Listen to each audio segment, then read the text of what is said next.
اور 4 آسمانی کتابیں تورات، زبور اور انجیل ہیں۔ تورات حضرت موسیٰ علیہ السلام پر، زبور حضرت داؤد علیہ السلام پر، اور انجیل حضرت عیسیٰ علیہ السلام پر نازل ہوئی۔ اور قرآن کریم اللہ تعالیٰ کی آخری کتاب حضور خاتم النبیین محمد عربی صلی اللہ علیہ وسلم پر اللہ تعالیٰ نے نازل کی۔ قرآن کریم کے علاوہ باقی جتنی بھی آسمانی تعلیمات، صحیفے ہیں اور کتابیں ہیں، وہ سب اپنی اصلی شکل میں محفوظ نہیں ہیں، بلکہ ان کے اندر تبدیلیاں کر دی گئیں۔ اور قرآن ایک واحد کتاب ہے جو 1400 سال گزرنے کے باوجود اپنی اصلی شکل کے اندر موجود ہے۔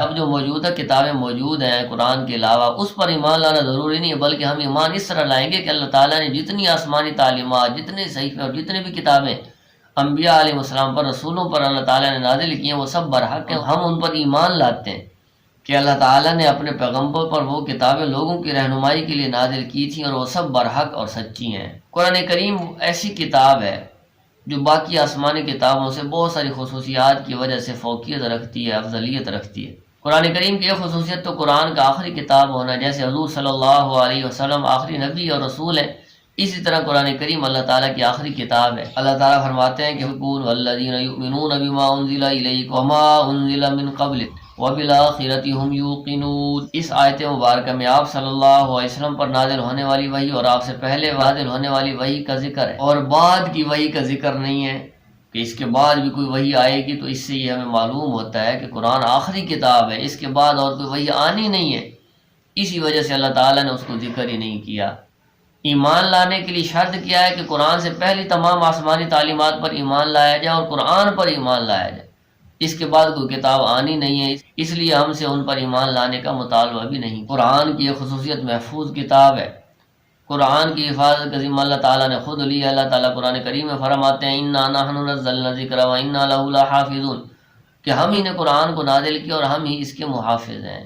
اسلام کے دشمنوں نے، کافروں نے، غیر مسلموں نے ہر زمانے میں قرآن کریم کو نقصان پہنچانے کی کوشش کی، قرآن کے اندر تبدیلیاں کرنے کی کوشش کی، لیکن 1400 سال گزرنے کے بعد بھی پوری دنیا میں جہاں کہیں قرآن پڑھا جاتا ہے، جہاں کہیں قرآن لکھا جاتا ہے، تو ایک ہی طرز پر، ایک ہی نہج پر پڑھا جاتا ہے۔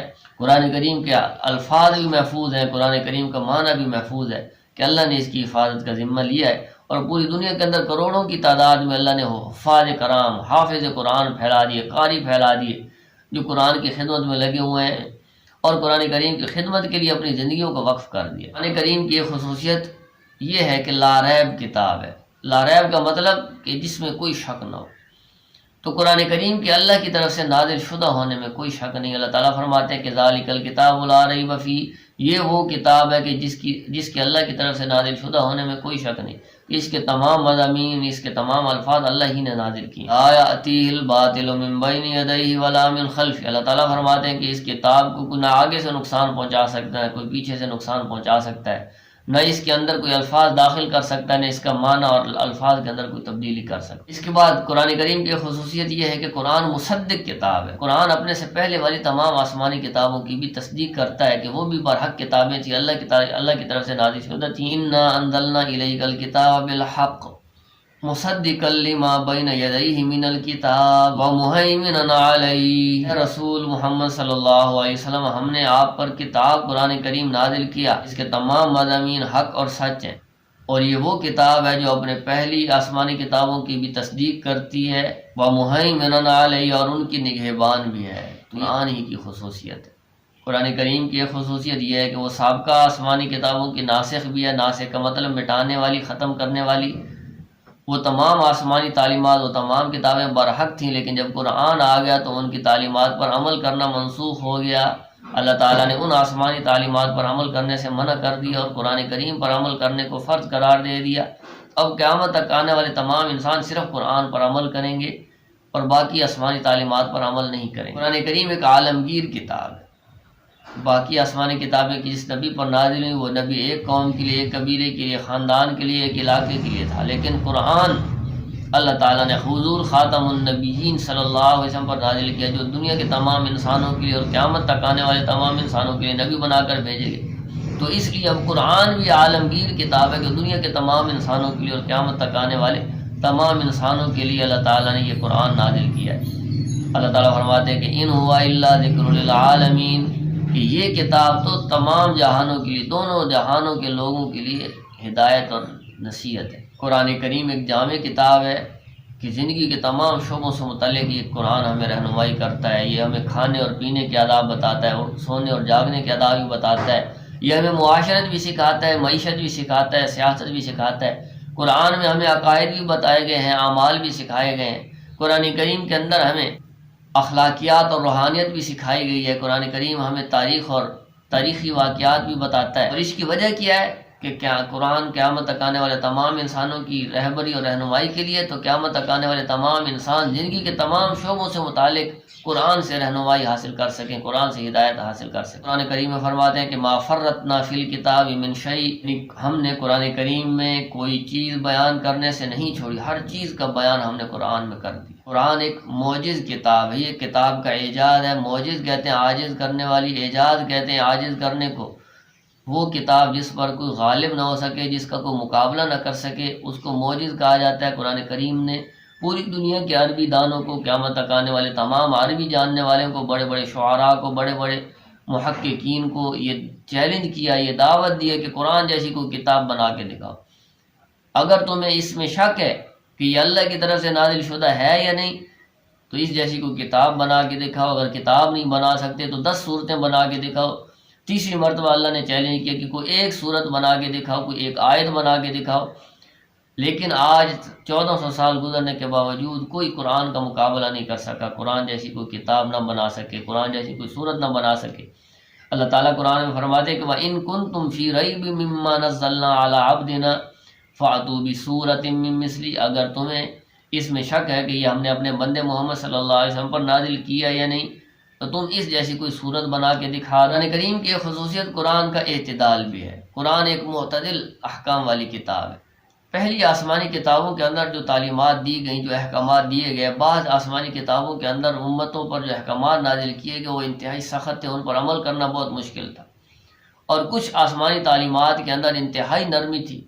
لیکن قرآن کے اندر اللہ تعالیٰ نے اعتدال رکھا۔ قرآن کریم کی یہ خصوصیت ہے کہ اس کے احکامات انتہائی درمیانے درجے کے ہیں اور انتہائی معتدل ہیں، تاکہ ہر قوم اور ہر زمانے کے لوگ قرآن کریم پر عمل کر سکیں، قرآن کریم کے احکامات کو سیکھ سکیں اور اس سے دنیا اور آخرت کے فوائد حاصل کر سکیں۔ قرآن کریم کی یہ خصوصیت قرآن کریم کی زبان بھی ہے۔ اللہ تعالیٰ نے قرآن کو زندہ زبان دی۔ پہلی آسمانی کتابیں جن زبانوں کے اندر نازل کی گئیں، پہلے صحیفے جن زبانوں میں نازل کیے گئے، آج ان زبانوں کو جاننے والے پوری دنیا کے اندر موجود نہیں، ان زبانوں کو سمجھنے والے، پڑھنے والے دنیا کے اندر موجود نہیں ہیں۔ وہ زبانیں ہی دنیا سے مٹ گئیں، جس کی وجہ سے وہ کتابیں بھی محفوظ نہ رہیں اور ان کتابوں کی تعلیمات کے اندر بھی تبدیلیاں کر دی گئیں۔ لیکن قرآن عربی زبان کے اندر نازل ہوا ہے، اور اس وقت پوری دنیا کے اندر 20 سے زیادہ اسلامی ممالک کی قومی زبان عربی ہے، اور اس کے علاوہ پوری دنیا کے اندر ہر ملک کے اندر غیر مسلم ممالک کے اندر بھی عربی زبان بولی جا رہی ہے، عربی زبان پڑھائی جا رہی ہے، پڑھی جا رہی ہے۔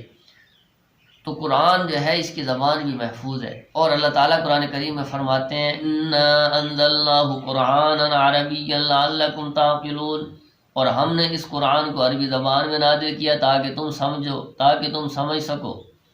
اور حضور نبی کریم صلی اللہ علیہ وسلم ارشاد فرماتے ہیں کہ احب العرب لثلاث، عربوں سے 3 چیزوں کی وجہ سے محبت کرو، یا عربی زبان سے 3 چیزوں کی وجہ سے محبت کرو۔ لأنی عربی، اس لیے کہ میں عربی ہوں، ولسان القرآن عربی والقرآن عربی، اور قرآن کریم عربی ہے، قرآن کی زبان عربی ہے۔ ولسان اہل الجنت عربی، اور اہل جنت کی زبان بھی عربی زبان ہوگی۔ تو اس کے علاوہ قرآن کریم کی ایک خصوصیت زبانی یاد ہو جانے والی کتاب ہے۔